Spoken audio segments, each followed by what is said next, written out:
Hello everyone, my name is Dylan and welcome to a brand new video. So today I'm going to be hitting you with some real, natural British English conversation all about my favourite and least favourite countries that I have visited.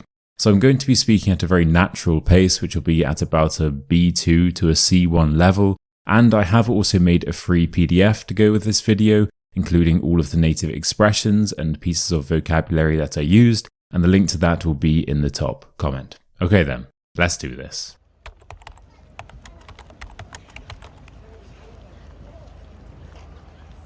Okay, so before we get started, I need to throw in a quick but very important disclaimer. Everything I say in this video is just my light-hearted first impression, so if I say that your country sucks, please don't be offended. Take everything I say with a huge pinch of salt, right? So we're going to start off in Asia, then we're going to make our way back towards Europe and eventually back into the UK. And let's begin in Malaysia. Malaysia, you cheeky boy. So I was in Kuala Lumpur for about a month last year, and yes, I'm going to be basing my entire perception of this whole country on that one trip I made to that one city about a year ago, and that will be a recurring theme throughout this video. But yeah, it's a very interesting place. So as far as I'm aware, Malaysia is made up of 3 different cultures or ethnicities. I'm not sure what you would call them. So we have the Indian Malays, we have the Chinese Malays, and the Malaysian Malays. Malay, is that how you say that? Who knows?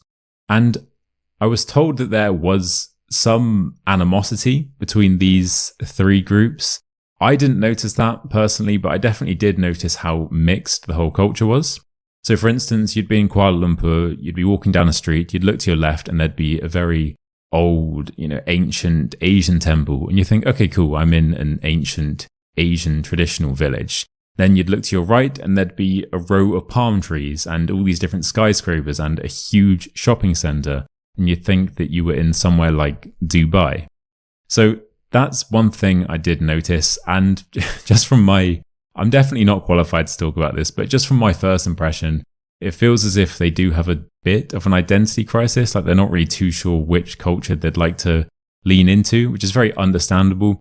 I'm not saying that's a bad thing, because it can be quite interesting to have such a mixed culture, but it's definitely something that I noticed. And yeah, we need to talk about the number of skyscrapers here, because they're just everywhere. Personally, I think this is something to do with Singapore. So the fact that I think Singapore kind of just left Malaysia, then became like this really small but rich, affluent country. I've never been there, but I'd imagine that they have quite a few skyscrapers as well. So it's almost as if Kuala Lumpur, it's like they're compensating a little bit, overcompensating by building all of these huge buildings that they don't really need in order to try and keep up with Singapore. Maybe that's just my personal opinion, yeah. But in general, Malaysian people are really nice. I had a great time there, so I've definitely got a good impression of this country. Malaysian people are lovely. They actually speak really good English, so I didn't really have any problems with communication, which is always a good thing. The food is nice. They have a huge variety of different dishes there, so you don't have to just get Malaysian food. Malaysian food is actually quite nice though.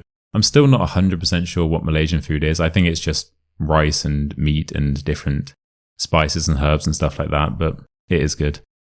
So yeah, they use British plugs for some unknown reason, which is always a good thing. And yeah, in general, those are the positives of Malaysia. Now let's look at the negatives. Firstly, it's very hot and humid. This isn't really Malaysia's fault, and it might not be a big deal for some of you. But for me personally, I can't really deal with that, but not Malaysia's fault. The nightlife is a bit, nothing special, but you can watch Premier League football there. And that's important, because that's not something you can say for every city or for every country in Asia. And I did also get a good YouTube video out of it when I was attacked by a vicious horde of monkeys in the Batu caves. So in general, I definitely recommend going to this place. And if there are any Malaysians watching this or Malays watching this, firstly, please correct me if I'm saying that wrong. And secondly, let me know if you agree or understand what I'm saying by the whole identity crisis thing, because that's just something that I noticed. Okay, let's look at Taiwan. So I was in Taipei for about 10 days earlier this year, and it was awesome. I love this place. So let's look at the positives. There are many. Firstly, the food is amazing, and not just Taiwanese cuisine, but it's one of those places where wherever you go, it doesn't matter what you eat, it's always going to be high quality. So I was really impressed with that. Very vegan friendly. I'm not a vegan myself, but I often found myself eating vegan food there, sort of accidentally, because I would just walk past a restaurant and the food looked good. I'd go in there, order something, then later find out that it was vegan. So if you are a vegan, this is probably one of the best places in Asia to go to.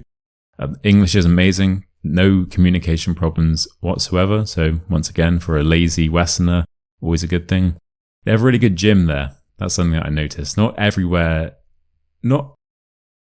There are a lot of places in Asia that don't have great gyms, but there's a really good one. Probably one of the best gyms I've ever been to. It's called like Anytime Fitness or something like that. So I was really impressed with that. It's always a good thing when you go somewhere and they have some good facilities like that. A very cool art museum. And I was checking that out. This was when I was going through my whole turtleneck phase. I don't know if you remember that, but it was towards the end of last year and the start of this year. I was just like turtleneck crazy. And in like most of my videos, I'll be wearing some sort of turtleneck. We had the black one, we had the grey one, or like a tight fitted crew neck jumper. Yeah, I don't really know what that was about, but it was perfect for the whole art museum aesthetic. So that was that really improved the experience.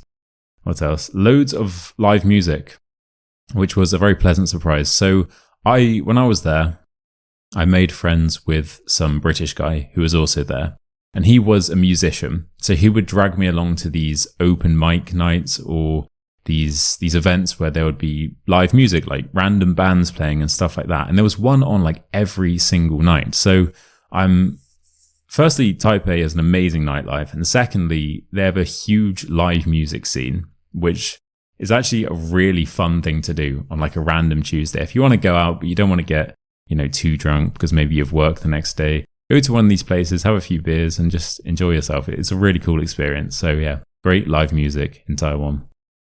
What else? Yeah, the people are amazing. All really nice, cool. Met a lot of good people there. So that's definitely a good thing. A doggy as well. So Doggy, who I've brought along for this video, he's from Taiwan. So this is different. He is different to Henry the dog. Henry the dog is here. This is the channel mascot. He's been there from the start. This is Doggy, and he's new. So he's Taiwanese. He speaks Taiwanese, which is a language, by the way. He speaks Taiwanese, Mandarin, English, and Russian randomly. And yeah, this is the one who, my friend got this dog tattooed on her arm a few months ago. So he will go down in British education history as well. Yeah, he's Taiwanese, which is cool. Right, so I think that's it. Don't bring, this is an official warning, right? Go to Taiwan by all means, but don't bring any meat product in because you will be fined heavily. So don't say that I didn't warn you, okay? And Taiwanese government, I got you, bro. I got you, don't worry.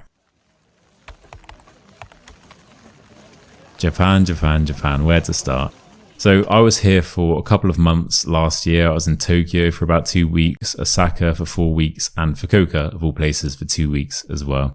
Now, you know how I feel about Japan, so I don't want this section to be... I'm trying not to simp too hard for Japan because you don't want to be that guy, but I'm just going to be giving you my honest opinion. So yeah, Japan is a brilliant place. Firstly, the food is amazing. One of those places similar to Taiwan or Taipei, in my opinion, where you can just go anywhere. It doesn't matter what you eat, it's going to be high quality. And obviously just Japanese cuisine is unreal. So like ramen, sushi, udon noodles, probably a few others as well. But those 3 dishes alone are enough to carry an entire nation. So yeah, the food is on point. I love the fashion as well. There are so many cool Japanese brands. I mean, this t-shirt is actually from Japan. Got this a few years ago.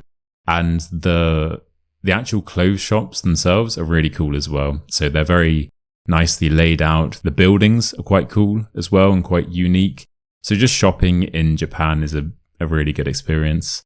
The people are so nice and calm and respectful and polite. They love queuing, just like British people. So I think we have that in common. It's a really clean country. Like everywhere I went in Japan, well, those 3 cities I went to were all very clean. Everything works. Just everything works as it should do. For instance, the trains, I mean, I think you've probably heard about this, but the trains are genuinely on time to the second. It's unreal. And as someone from the UK, I can't even begin to tell you how much I appreciate that, because I'm just going to be honest, the trains here are complete and utter dog shit. They're always late or delayed or cancelled and massively overpriced. So to actually go to a country where the trains work, it's just it definitely makes a nice change, to say the least. The shops, we mentioned the clothes shops, they're brilliant, but the convenience stores like 7-Eleven, I think 7-Eleven is a Japanese company. And you can tell because the 7-Elevens in Japan are just so good. The selection is amazing. They do the best sandwiches, which I know is a really British thing to say, to go to an Asian country and comment on the sandwiches. But, you know, they deserve a mention because they are so good. They have these matcha donut things, which I was actually obsessed with. When you walk into 7-Eleven, they have this nice ambient music in the background, so you can do your shopping with some tunes on in the background. It's amazing. Cute things everywhere. That's something that I like. I'll put some photos on the screen. It won't be hard to find cute photos of Japan. And it's just like the small things. You'd be walking down a street, you look to your right, and I remember seeing like this vending machine, and it had there it is, right? And it has like a polar bear advertising Coke, and it's like, oh, that's just cute. I like that. That's nice. They have there's so much stuff that you can do there. So just as an example, I went to like this indoor play park thing, and they had like 5 different floors, and you basically buy a ticket, and the ticket lets you stay there for about 3 hours. And they have like these games, like the massive tennis with the huge balls and the massive rackets. They have like this football game where all you need to do is just put the ball top bins. They have like the shooting games. They have everything, and it's just so fun. They have this water, not really a water park, but kind of like a spa. It was called Spa Land, I think, in Osaka. And it's just like a massive swimming pool. They have 2 water slides. They have an outdoor bar, all these different jacuzzis and hot tubs and steam rooms and stuff like that. It's just really nice. There's just a lot to do there. Yeah, those are the positives that I've written down. But yeah, I mean, as I said, I've only been there for 2 months, right? So I'm sure there are quite a few negative things that you don't notice until you actually move there. But as it stands, I do have a very positive impression of Japan. All right, let's look at some of the negatives, because nowhere's perfect, guys. Nowhere's perfect. So firstly, the hairdressers or the barbers here were very underwhelming. They were actually quite bad, which was so surprising. So I had 4 haircuts there. So every couple of weeks I had a haircut. 1 in Tokyo, 1 in Osaka, and 2 in Fukuoka.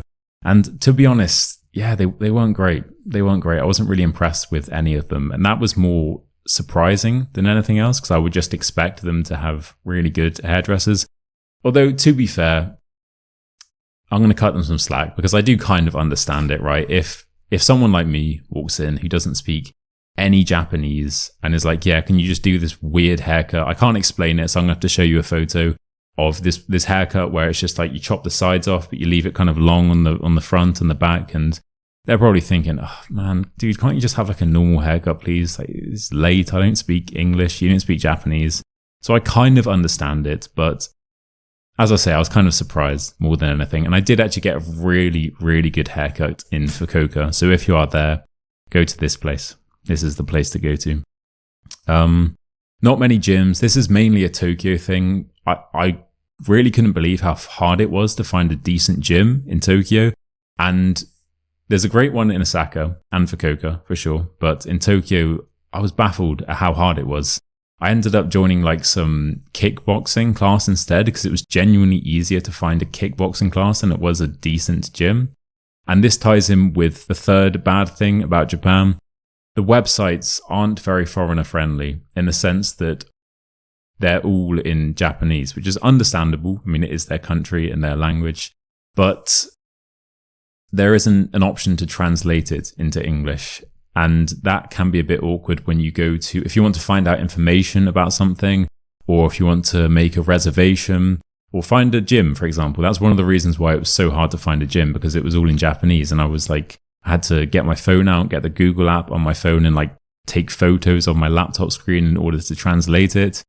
It just makes everything quite awkward. So if they can sort that out, then perfect. South Korea, South Korea, South Korea. So let me just give you a bit of context here. I used to be obsessed with this country. I was actually learning Korean for about 2 years. I had proper in-person classes in an actual classroom with Korean teachers. So I was taking it quite seriously. And I do still like it here. It's just that every time I go, my perception changes a little bit. And maybe I'll notice something new that I didn't notice before. The point is, I'm not hating. I still think it's a good place. There are just a few things that are worth mentioning. So let's start off with the positives. Firstly, really good food here. Korean food is really nice, and it's also quite healthy as well. So you have kimbap, which is just unreal and pretty good for you. You have Korean barbecue, which it's not just a meal, it's like a whole social event, and that's really fun. Good drink. And by that, I mean Korean people really know how to drink. And this was a bit of a surprise to me, to be honest, because I think in the UK, in my opinion, the general perception of Korea is that it's quite a calm, relaxed place. And that's what I thought as well. And then I was very pleasantly surprised when I went there. And it turns out that you can go out drinking any night of the week if you want to. And like the clubs, for example, will shut at about 5 or 6 a.m., which is a bit crazy. It was just a surprise, to be honest. When I told my friends about this as well, they were all really surprised.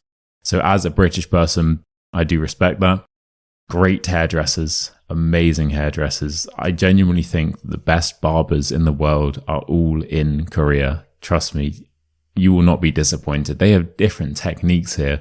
Like they have different instruments, like scissors I've never even seen before in my life. And they really take it seriously, and you can tell. So honestly, guys, if you can send some of your barbers to Japan, that would be highly appreciated. Good shops here. Shopping is a good experience in Korea. Lots of cute things everywhere. This is similar to Japan. Like everywhere you look, there will be some cute.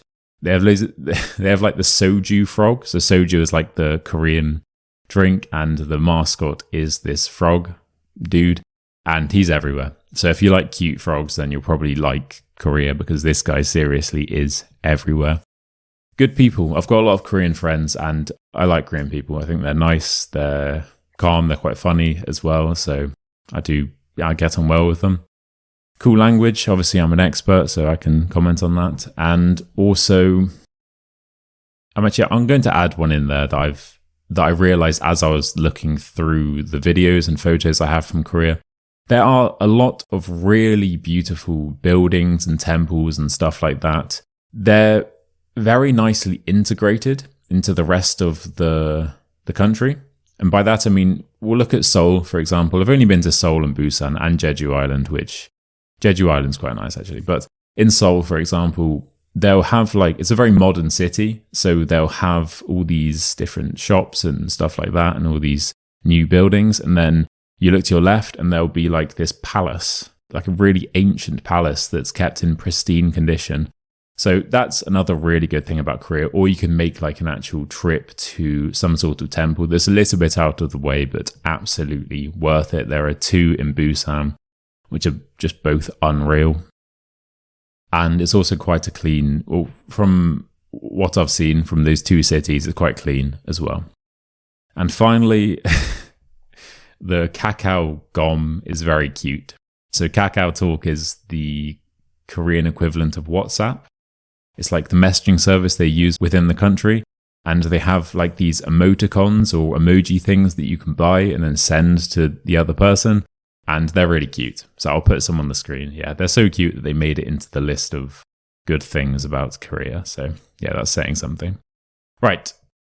So in general, yeah, it's a great country. There are just a few bad things. And the main one for me is the societal problem of the unrealistic beauty standards. I know that is such a boring topic.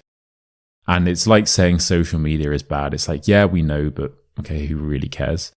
It's just that when you go there, and I only realized this after like spending a few months there, that there is propaganda everywhere telling you that you need to look a certain way.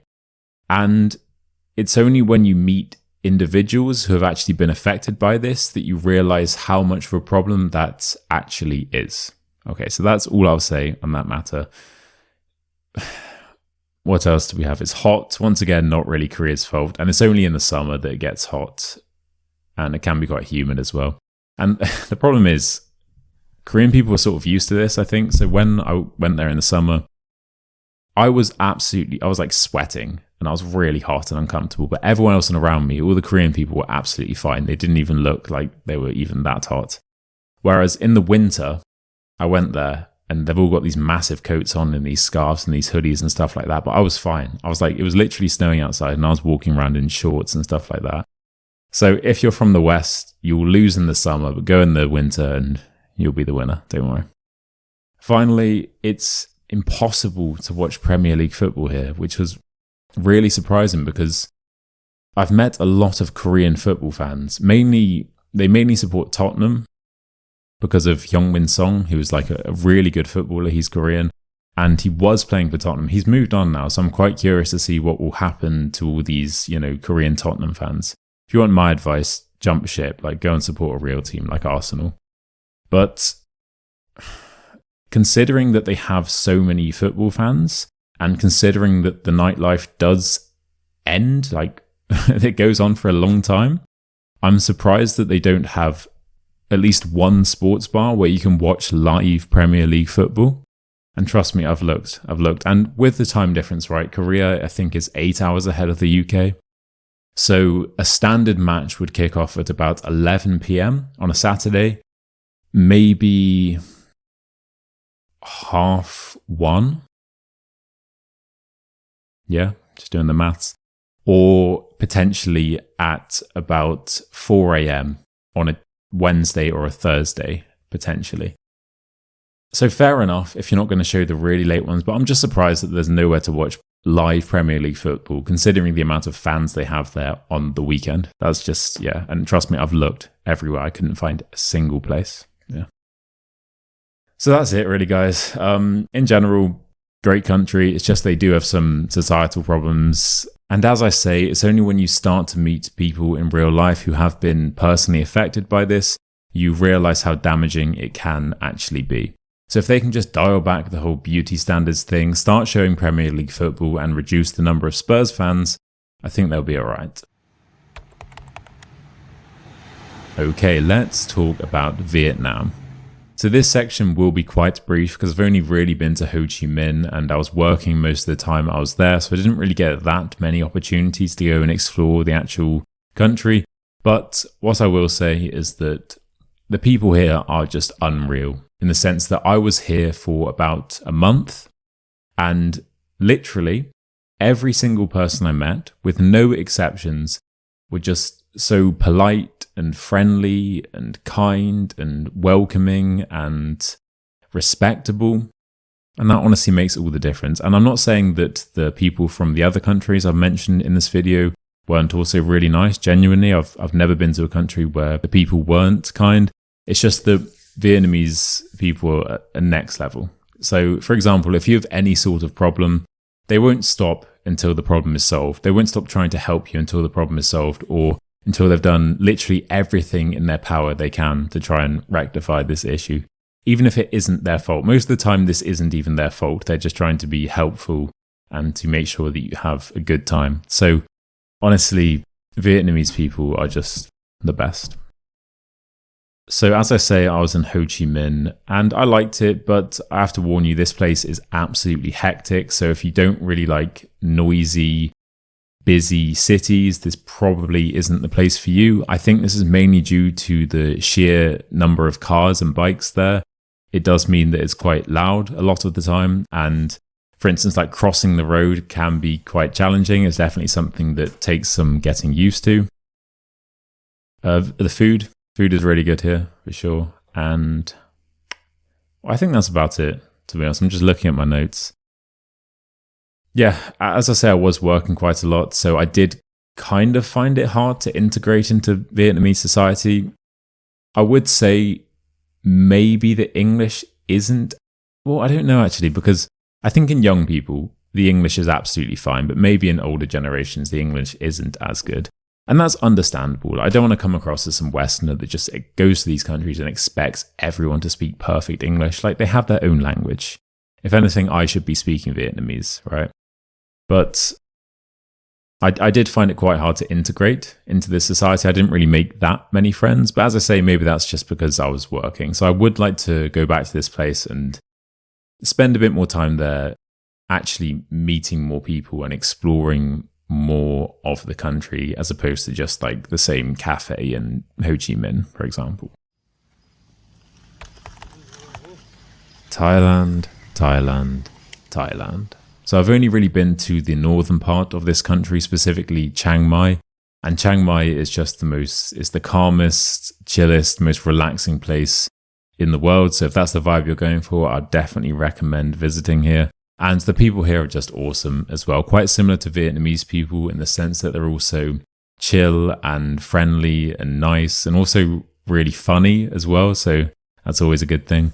The food here is brilliant, quite spicy though. Some of the dishes are just so unnecessarily spicy. So that's definitely something to look forward to or to look out for. And really good live music, which was another surprise, quite similar to Taipei in the sense that you can go out most nights and there'll be some sort of band and stuff playing.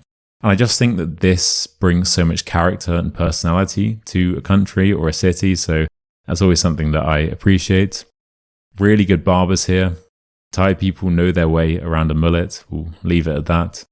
And yeah, so just in general, a great place to go to. I've only really been to Chiang Mai, as I say, so I can only speak for that part of the country. And in general, Chiang Mai is awesome. Cons, really hot here and humid. And there is this thing called burning season, where for a few months of the year, the air will be just unbearable. It will be incredibly hot and it will feel quite dirty and you can't really breathe properly. So that's something to look out for. As long as you avoid Chiang Mai during burning season, then you'll be all right.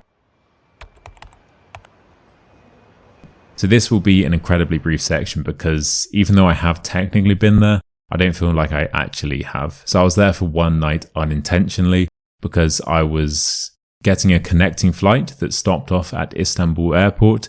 But the original flight was so delayed that I ended up missing the connecting one. So they basically sent me to some hotel near the airport. And yeah, it was a nice hotel. The food was really good. And that's pretty much all I remember. I have had a few Turkish students and they were all really nice as well. So I definitely need to return probably next year and then I can refilm this section. Right, so that was a bit underwhelming, so I will give you a fun fact. If you were ever wondering what the British perception of Turkey was like, basically, it's heavily associated with hair transplants. So a lot of British people go to Turkey to get a hair transplant. If you were a man and you told your friend that you were just randomly going to Turkey, they'd probably assume that was the reason why. So if you're ever wondering why you have so many balding British tourists there, then, well, now you know. Austria, well, specifically Vienna, because that's the only place I've been to in Austria. So I was there for about a week last year, and this is such a beautiful place. That's probably just the best way to describe it. Beautiful. The buildings there in particular are absolutely unreal. And the thing is, obviously they have these incredible churches and cathedrals and stuff like that, but even like the most basic buildings are still incredible. For example, look at this. This is a McDonald's, and just look how cool this building is. Have you seen a better McDonald's than this? Probably not. It's unreal. They have a really good art museum there, and as we discussed earlier on, I was in my whole turtleneck phase back then, so this was perfect for me. So if you're in Vienna, definitely check that out. Really nice people, brilliant food and drink, just all very high quality, and they all speak very good English as well. It's one of those places it's just beautiful in every sense. So the buildings are beautiful. It's full of beautiful people. The food is beautiful as well. The only problem is So that all sounds really positive, right? The only problem is it's just so expensive, especially the accommodation. The cost of living there, it's high, but it's no higher than London, for example, which is still expensive. But if you're only there for a week, it's not too bad. You'll survive. But wow, the accommodation is next level. So I guess you get what you pay for. But if you're only there for a few days, it's not too bad. And I'd highly recommend going to Vienna.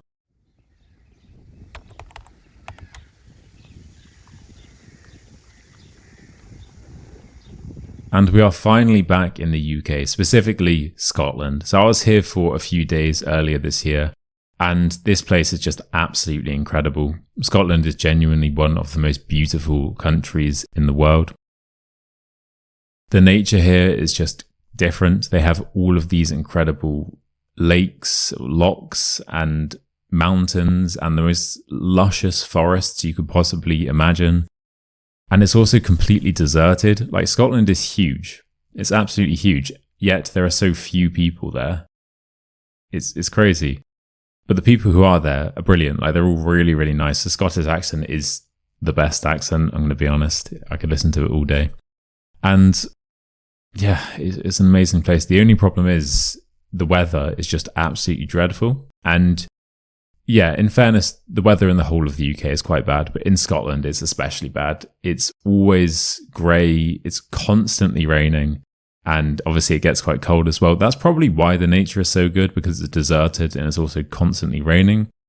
But if you can somehow choose a sunny week to go there, I think that you'll have the best time. If you like nature, it's just beautiful, to be honest.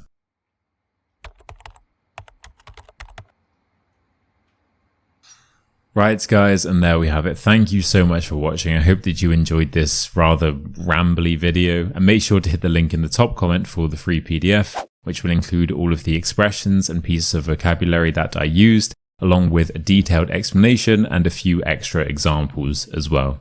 You will also then be signed up to my hilarious weekly Tuesday newsletter, so it's a win-win. If you have made it this far into the video, honestly, thank you so much once again. And if you would like to continue improving your British English with me, I do have a 5-in-1 online course. So 5 different modules. The first module teaches you all of the expressions and pieces of vocabulary that you need to know. The second module is all about mastering your British accent. The third module improves your speaking abilities. Fourth module is all about mastering your listening skills. And the last module is all about British culture, so helping you integrate into this country when you visit here, or if you move here, or if you're just interested in finding out a bit more about the UK, then this is perfect for you. So it's designed to cover all areas of fluency, and you can sign up now to receive a £100 early access discount, and there is also a 30-day money-back guarantee as well, so you can try it completely risk-free. The link to that is in the top comment. You can find out a lot more information there. Right, guys, thank you again so much for watching. Remember to like, subscribe, and comment down below. And I'll see you again very soon for another video. Cheers.